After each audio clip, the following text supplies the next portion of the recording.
Craig, it is a real arms race in the West right now, and the balance of power really seems to have shifted. When you look at the Dallas Stars now have signed Mikko Rantanen, Colorado Avalanche getting Brock Nelson late last night, and then signing Charlie Coyle with just a couple hours left at the trade deadline.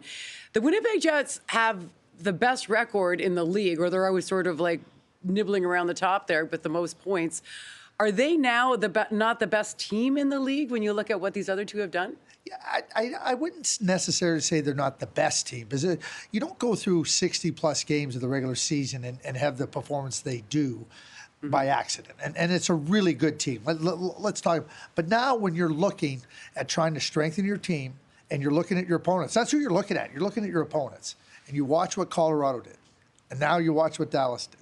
And you clearly see two teams that are much stronger at this point in time than they were when the Winnipeg Jets woke up on this Friday morning. So to me, like, you're ultimately trying to get your team to compete against the very best. Without a forward addition on that second line, I think the Winnipeg Jets have fallen behind now.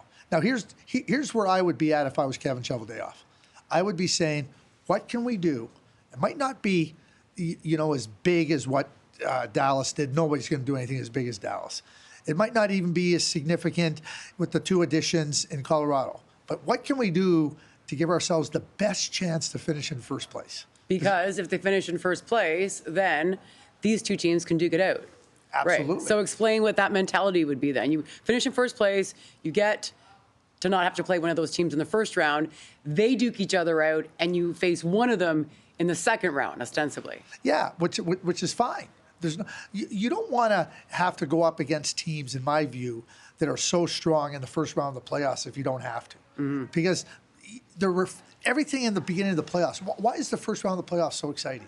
Because everybody's fresh, everybody's juiced and jacked and everything.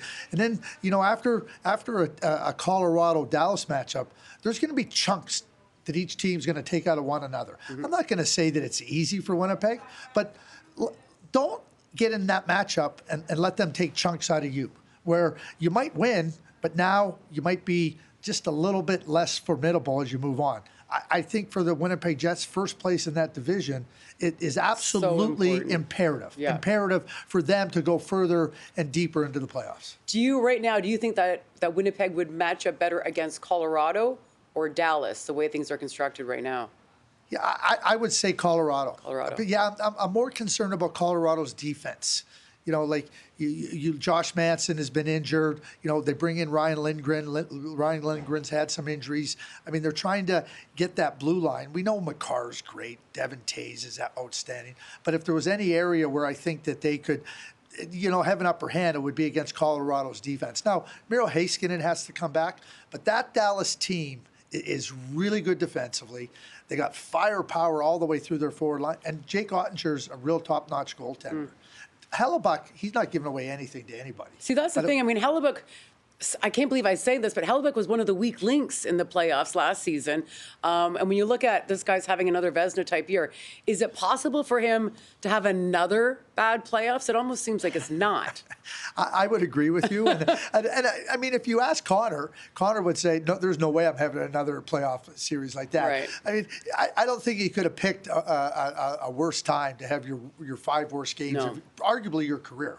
I mean, nothing was going right. The penalty kill was awful for the Winnipeg Jets, and the Colorado Avalanche took full advantage of it. I think, too, with Connor Hellebuck, playing so well at the Four Nations for USA, he knows now, okay, top-level competition, I got back to form, and he's been outstanding this year for the Winnipeg Jets. So, yeah, you might want to think, but what makes a goaltender so good is the fact that you got to be able to park things. You know that. I do. I got a couple goalies in my house. It is going to be a bloodbath in the West. Yes, I cannot wait for it.